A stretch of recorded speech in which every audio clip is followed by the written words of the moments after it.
All right, it's Carrie. I got a couple good friends with me, Dax and Doug, who I've known for many years. Today, Full Tilt Friday is going to be a little bit different. Today's subject is ultra noobs and and pushing boundaries. And the reason it's so perfect to have these two here is, in some way, I was responsible for getting Dax into ultras, and yesterday, Dax and I teamed up to help Doug basically break his all-time record for distance. He previously had gone about 14 miles in a day. We did the Timberline Trail around Mount Hood, which is about 20 miles that way. His house looks at it. He's looked at it for how many years? Six or 7 years now. Yeah. So he's looked at it for 6 or 7 years, and now he's run around it. And Big mountain. we talked a little bit about how he was probably going to be experiencing, like pushing through some stuff. And the beginning, he had an attitude like, I can walk for 24 hours. It's no problem. So I want to ask them both questions about, first of all, congratulations yesterday. Thank you. Very well done. And I want to talk a tiny bit about just what they experience getting through those boundaries. We'll go to you, but first we want to talk about Doug. So when you helped out Dax, I think that was the first time you were exposed to an ultra. Yeah, I crewed Dax in the Bigfoot 200 last year. Yeah. Bigfoot 200 is a 200-mile race, not so far from here. And that was your first shot at a 200. At a 200, yes.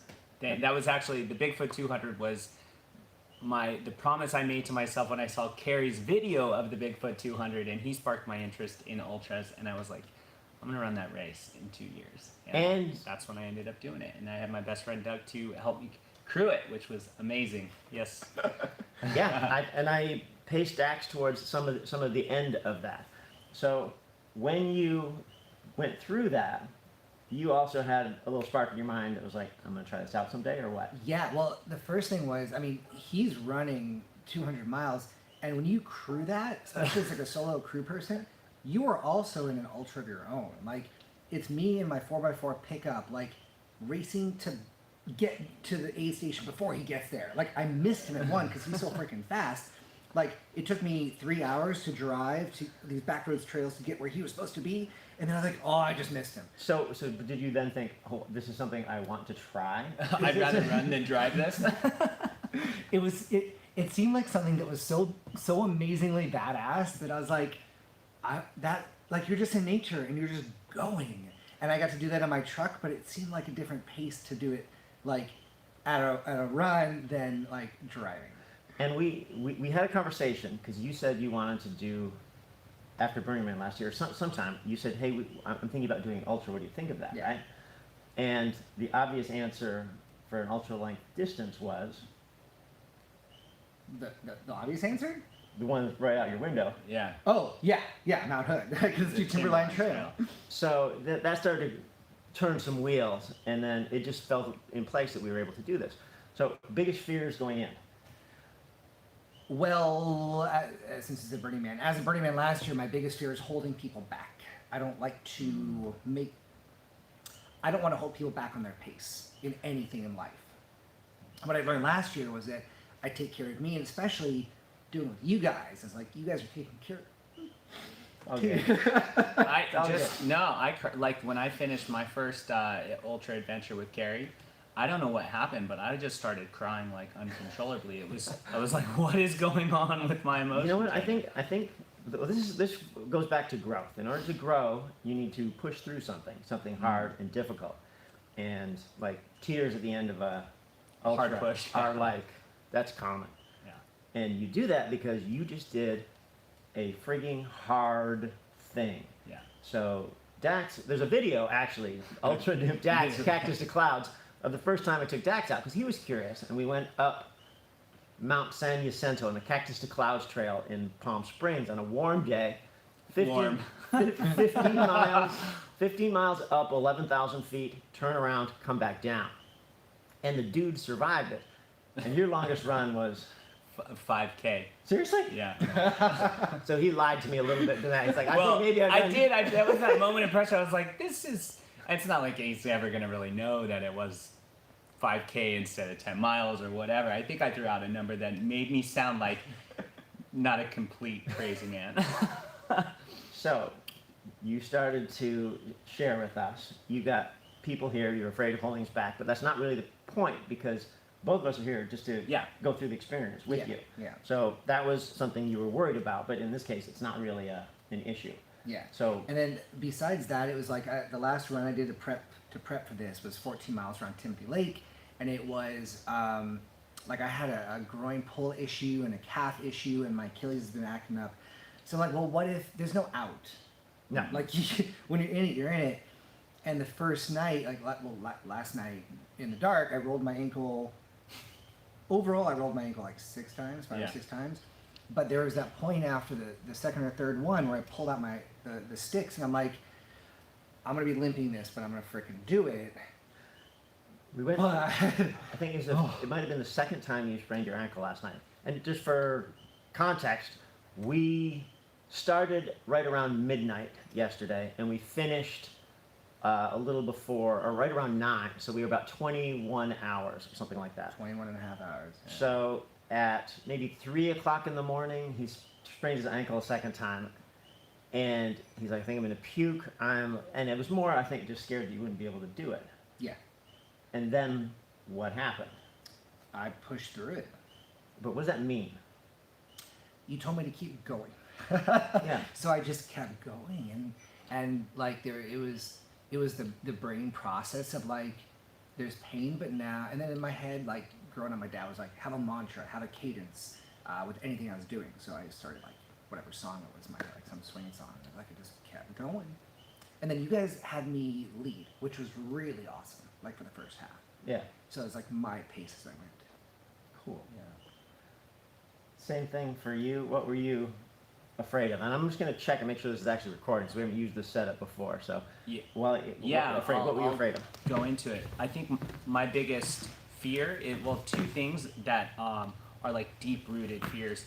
One is not doing something really well. So like I'm a perfectionist. So the example, I'm afraid to start certain things because I'm not going to do a really good job at it. For example, I understand the fear of holding other people back, but and in the case when I ran Cactus to Clouds, that was something. You're like, I'm training for a 240-mile race, and I'm looking for a buddy who can keep up. And I was like, oh well, no pressure, you know. So I had that. In my case, I had a lot of pressure to not slow you down a lot, and I think that caused me to push myself past where I would have pushed myself had that not have been the case. But yeah, there's the fear of failure. For me is also a big thing, and I just had a big failure. My first major failure with running a little while back when I was unable to complete the Brawl 300, and I think the fear of not being able to do it because something happens does really put a damper on things. But what's really interesting and what Doug was able to experience and I was able to experience, like at the end of Cactus to Clouds, my body was shattered.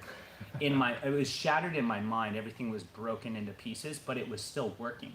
And that is one of the most interesting parts of ultra running, is because you feel when things are in absolute shambles, but they're not in shambles. They just feel like it in your head, and to push through that is what's really interesting. At the end of Cactus to Clouds, it's a descent, which is an 11,000-foot descent, relentless. And by the time we got down, Dax just collapsed on the sidewalk.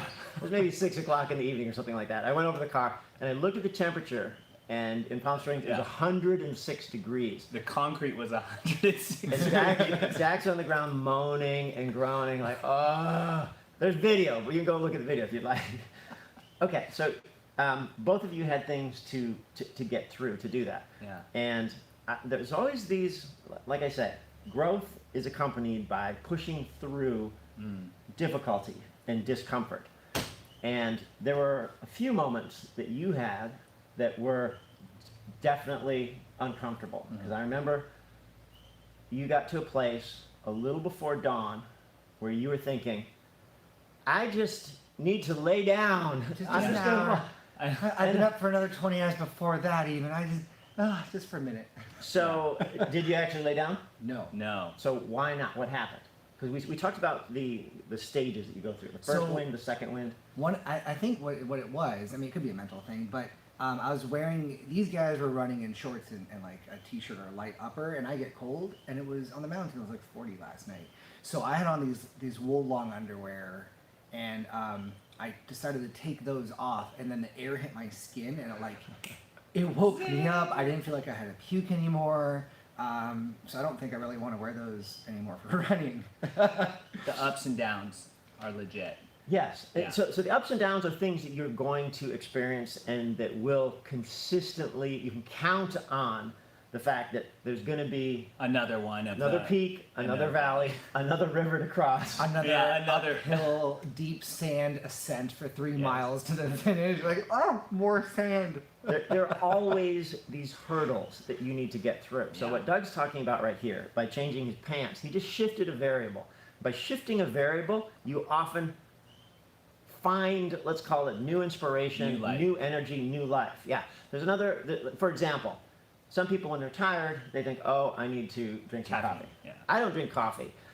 One of the favorite things that I read was if you just drop down and do 25 push-ups or however many push-ups you can do. It's an equivalent to it. It is, exactly, because you shifted something around. So in Doug's case, he's experiencing difficulty. I'm tired, my ankle hurts, I don't know, I don't want to keep you guys up. Jesus, we're only less than a quarter of the way or a quarter of the way through this thing, and this is going to be challenging. I'm looking for an out.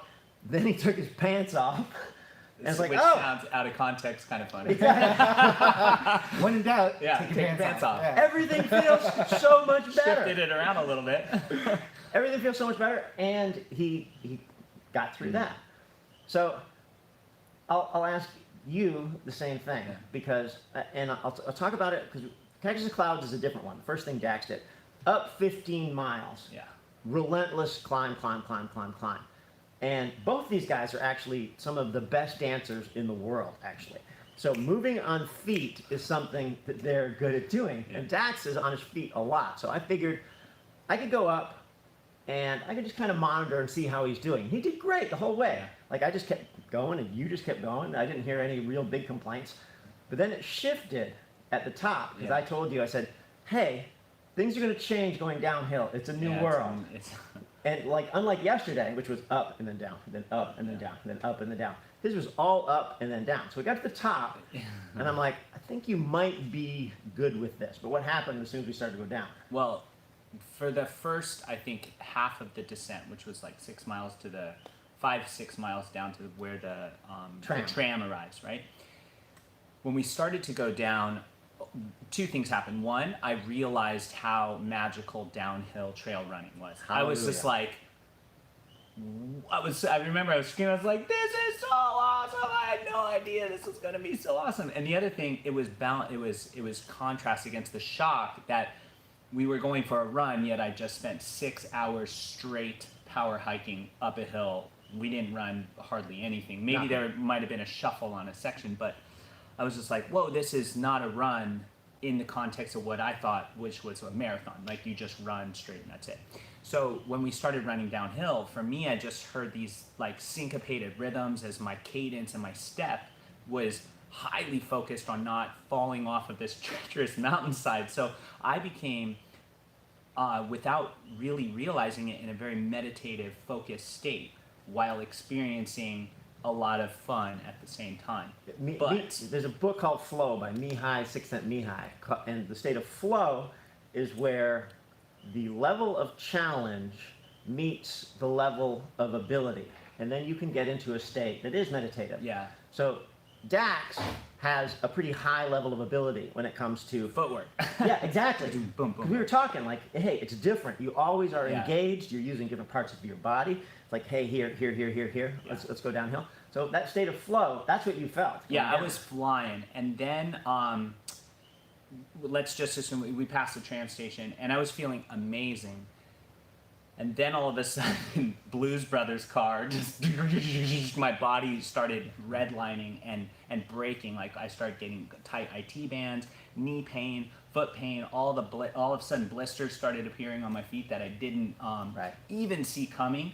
And what happened was I was in this flow state, and I was running within my skill level potentially, but not in what my body was prepared to do.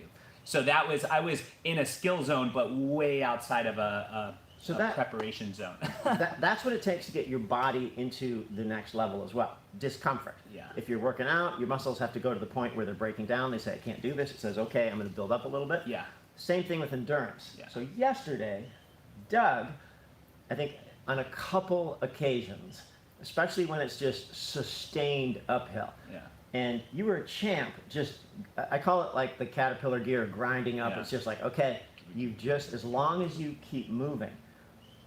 Were there any points yesterday where you've got that same thing Dax was talking about, grinding, and you've already doubled, maybe tripled the farthest distance that you've gone, that you sort of thought, oh my God, I'm gonna break down? Or did you just think, I'm just keeping on going? The breaking down part was more of when I thought my ankle was gone. And then after that, it was like I've done a lot of like high altitude stuff, and as long as you can breathe, was the big lesson I got out of that. Then you can do it. So we ran. I don't remember how far that was. When we got down the last switchbacks to that river. Switchbacks to the White River is a burly river crossing, and we had a funny thing because it was a lot longer than it was on my Strava the last time I did it. It was 5 miles longer than it was when somehow, I don't know, some measuring error. Carry cuts corners sometimes. But So we thought it would be a short distance, but it ended up being a long distance back. So we're going downhill, and and all of a sudden I felt this like let's just run some more. Like why not? Like we're getting so close, and the trail is good. We're losing light, and we passed two other hikers, runners. One who was like, I've seen you on YouTube. That was funny. that's right. And he told us about this boulder. Dave and Joe. Yeah, I think Yeah, so. these boulders just going through this river, and like my legs, even though they feel good, like water and rocks and crossing, it makes me a little nervous. I didn't really want to tell you guys that, but like especially at the end of 40 miles, and then we're gonna have to deal with like Donkey Kong Super Mario jumping over boulders. So we booked it down that hill, and we got to the river, and Dax is wearing the Kagala hat. So I just bought one of those, and I'm on the last battery charge because we'd also don't use it to charge your phone. Yeah, also. ultra tip. Yeah. So I was like, I got to get to this river crossing and get through this before it gets dark. So it was just pushing through, and it felt great. But that's another example of changing the pace to create a different style of energy. So I was sort of surprised. I think Doug's probably kind of shattered. He wants to get this over with, and all of a sudden he's like, "We're gonna run." I'm like, we're running. This is great. And part of me is thinking, this is good. It gets us there quicker, but it also changes how he feels. So I didn't know that you were super nervous on the crossing. Some of the river crossings are a little intimidating because it's so raw. But so we get down, and then it seems like you can almost see the lights of the lodge. And then Across the alley. It was right there. It's right there. It's never almost right there until you actually cross the finish line. That's it. And I say that because we had like the hill of doom made of sliding More like sand. a dune. Yeah, hill of dune, exactly. Just sand, go down. Oh, and man. just kept moving. Pole. Moving. So let's talk for a second. So Dax went from, okay, I can do Cactus of Clouds. Then he entered a 50 miler in San Diego area. Then he did a 100 miler. Actually, that's a video also that you can do. That's the Kodiak 100. And he did fantastically well in that. I'm keeping my life well documented through the efforts of Kerry Ward. I haven't even posted. I've got actually the 200 pacing from Bigfoot. Yeah. I haven't put that out, but I will, because that was his first 200. After that, he's like, "This is fantastic. Think I could do Tahoe and Moab, do the Triple Crown, the 2 more 200 races within a 3-month period." I'm like, "That's something that you want to do. You probably can do." So he did it, and slayed it. Came in second place overall in the Triple Crown, which is unbelievable, behind Mike McKnight, Yeah. who's a freaking machine setting records everywhere. Makes my second look kind of like not a big accomplishment. So we know Dax's evolution to pushing through boundaries with Yeah. this. Doug, so yesterday you went out and covered 43 miles, 10,000 feet in fine form. You emerged today remarkably healthy and energetic, and you're moving around. What changed? Like what on a fundamental level, what changed so that you think moving forward you can do something different? Like your boundaries got pushed. It's one of those. The last bunch of years, the life experiences that I've had has said, enjoy the journey.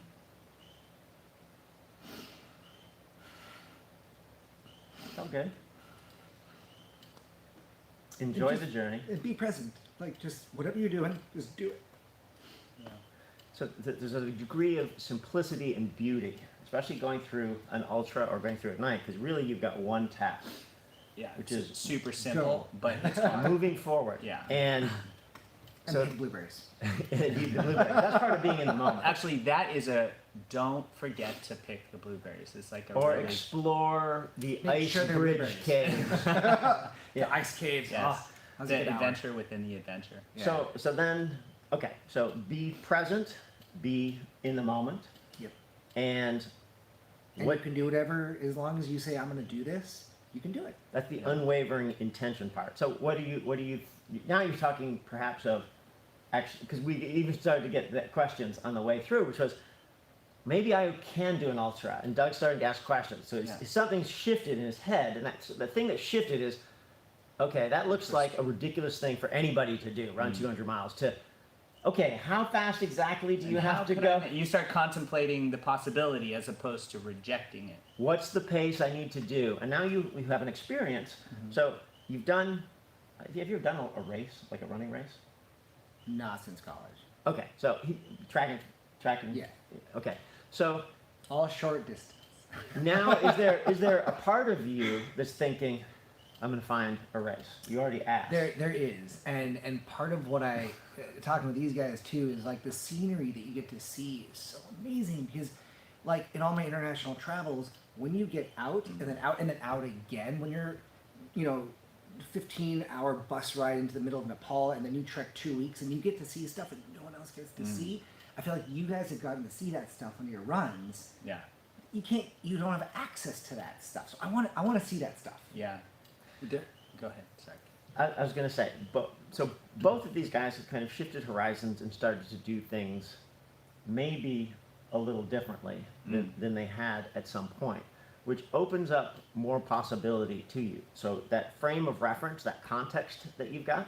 So I want to come back to what I advertised here, which was Ultra Newb.